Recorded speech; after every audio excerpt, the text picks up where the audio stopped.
The iPad Pro 3rd Gen is probably my favorite tablet ever, like in the history of tablets. I love it, but there's also so much just to learn, so many little hidden tips and tricks. And if you clicked on the video, then you probably feel the same. So here's 10 useful tips and tricks every iPad Pro user should know. What's good, people? I'm Yeti Machete. Here we focus on all things tech. If that's something you're into, go down to that subscribe button and slightly tap it. We have an awesome community and I would love for you to be a part of it.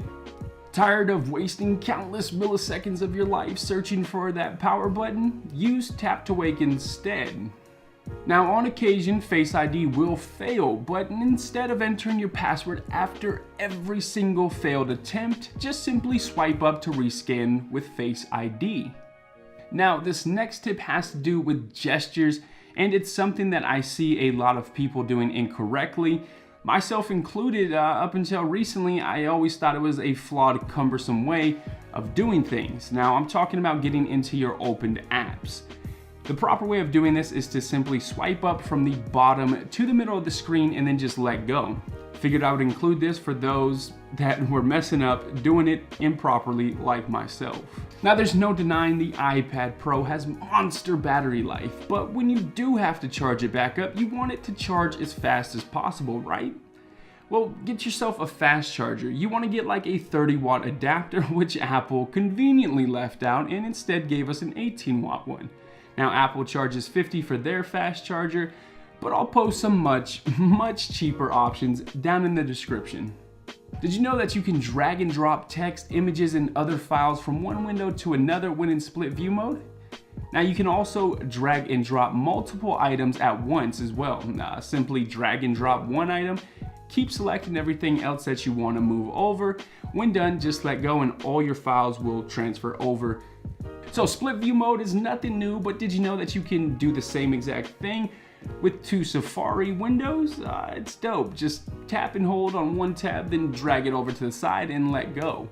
When you're finished, simply drag it back to the other window and you're back to your single Safari web page. If you've seen my iPad Pro 3rd Gen review, then you know I love the Apple Pencil. The new way it charges, the feel, the double tap feature, which did you know could be customized? Shoot on over to Settings, Apple Pencil, and there you can choose between a few different options, including turning that feature off altogether. The Control Center is a really quick and easy way to access certain tools and features.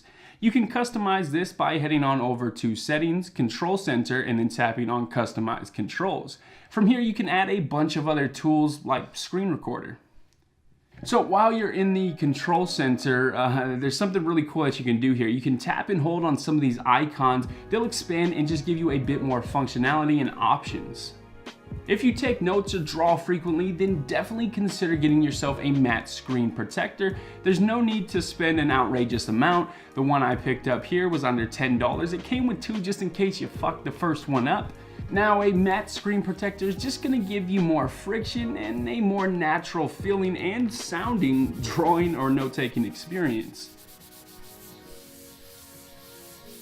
So there it is, 10 useful tips and tricks every iPad Pro user should know.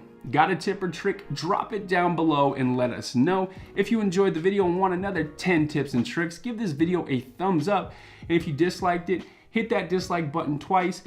Let me know what I could have done differently. If you haven't yet, check out some other content. Consider subscribing, I'd appreciate it greatly. I'm signing off. Catch you guys in the next one.